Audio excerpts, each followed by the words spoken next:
Now you see the workflow here. So what we're going to do is let's trigger the workflow. Okay, 1 second. We need to make sure that it is inactive. Okay, let's trigger the workflow. Okay, waiting for the trigger. Now we are going to write the command.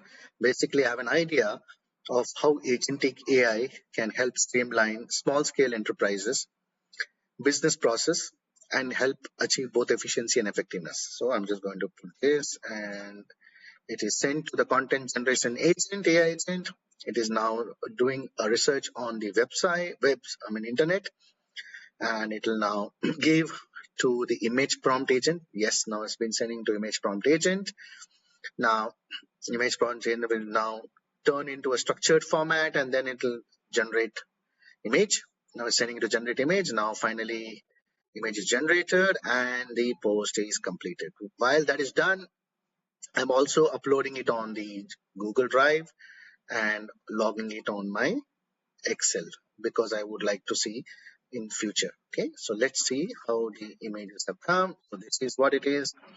Okay, so beautiful image with captions and very nicely formatted and beautiful research based LinkedIn post, including the hashtags. What it used to take me 45 minutes, now I'm able to do it in less than 30 seconds.